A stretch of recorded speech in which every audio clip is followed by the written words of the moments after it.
নির্বাচন তো এই দেশের মানুষ চায়, নির্বাচনের জন্য এই মানুষ প্রাণ দিয়েছে। তো আমরা কেন এই সরকারের কাছে সব চাচ্ছি? এটা অন্তর্বর্তীকালীন সরকার। এখানে যারা আছেন তাদের রাজনীতি সম্পর্কে, দেশের মানুষ সম্পর্কে আমাদের চেয়ে বেশি ধারণা আছে নাকি? আমরা বিশ্বাস করি যে নির্বাচনের মাধ্যমে ক্ষমতার পরিবর্তন হবে এবং সেই নির্বাচিত সরকারই একমাত্র দেশ চালাবে এবং তার সমস্যাগুলো সমাধান করবে।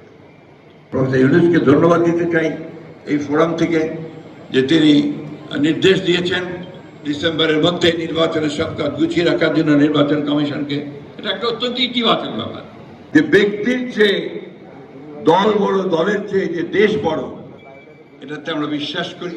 আমি সাংবাদিকদের ভাইদেরও বলবো, আমরা সামান্য লেখাপড়া করেছি, আপনার শব্দের মারপ্যাচ করে কোথায় কোন দিকে নিয়ে যেতে চান সেটা বোঝার মতো ক্ষমতা আমাদের আছে। আমরা 3 বার সরকার চালিয়েছি। সরকার, দেশ, জনগণ, রাষ্ট্র, পররাষ্ট্র, ভূ রাজনীতি, সেই সম্পর্কে ধারণা আমাদের কোনো অংশে কম নেই। এবং আমরাই নতুন বাংলাদেশ চেয়েছি প্রথম, আমরাই রাজনৈতিক কাঠামো, রাষ্ট্র কাঠামো পরিবর্তন করতে চেয়েছি, আমরাই অর্থনৈতিক কাঠামোর পরিবর্তন চেয়েছি। আমরা কে কতজন প্রাণ দিয়েছি, কে কতজন জেলে গেছে সে বিষয়টা আমি আর এখানে তুলছি না, এটা আপনারা ভালো করে জানেন। কয়েকজনকে পত্রিকাতে বেরিয়েছে, ওই জুলাই মাসেই আমাদের প্রায় 600-র উপরে বিএনপির নেতাকর্মী, অর্থাৎ ছাত্র দল, যুব দল নেতাকর্মীরা শহীদ হয়েছে। আমি এই কথাগুলো আনতাম না, আনতে চাইও নি, আমার নোটের মধ্যে সেটা ছিল না, কিন্তু এখানে কিছু কথা উঠেছে যার ফলে বাধ্য হয়ে এই কথাগুলো আমি বললাম, টু ক্লারিফাই দ্য সিচুয়েশন। সুতরাং আমাদের যে ব্যক্তির চেয়ে দল বড়, দলের চেয়ে যে দেশ বড়, এটাতে আমরা বিশ্বাস করি। আমরা খুব সোজা কোথায় বিশ্বাস করি? একটা লিবারেল ডেমোক্রেসিতে।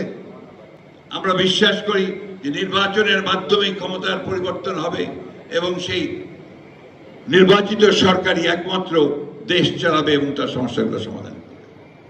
আমরা কেন এই সরকারের কাছে সব চাচ্ছি? এটা অন্তর্বর্তীকালীন সরকার। এখানে যারা আছেন তাদের রাজনীতি সম্পর্কে, দেশের মানুষ সম্পর্কে আমাদের চেয়ে বেশি ধারণা আছে নাকি? আমরা যারা রাজনীতি করছি বা আপনারা সাংবাদিকরা, না, নেই। কিন্তু আমরা তাদের দায়িত্ব দিয়েছি, তারা তৈরি করুক, তারা আলোচনা করছি, আলোচনা করে যেটা আমাদের কাছে গ্রহণযোগ্য হচ্ছে সেটা আমরা আলোচনা করে নিয়ে নিচ্ছি। আমি খুব আশাবাদী মানুষ। এখানে কি যেন একজন জানতে চেয়েছেন যে নির্বাচন হবে কি হবে না। মান্না ভাই, অনেকেই বলেছেন যে হবে না। কেন হবে না? নির্বাচন তো এই দেশের মানুষ চায়, নির্বাচনের জন্য এই মানুষ প্রাণ দিয়েছে। তো কারণ মানুষ একটা নির্বাচিত প্রতিনিধিত্ব চায় পার্লামেন্টের মধ্যে। তো এই জিনিসগুলো নিয়ে আমি মনে করি যে কোনো আপনার সমস্যা নেই।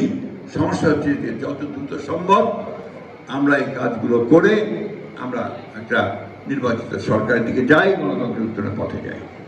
আমি আজকে প্রফেসর ইউনূসকে ধন্যবাদ দিতে চাই এই ফোরাম থেকে যে তিনি নির্দেশ দিয়েছেন ডিসেম্বরের মধ্যে নির্বাচনের সব কাজ গুছিয়ে রাখার জন্য নির্বাচন কমিশনকে।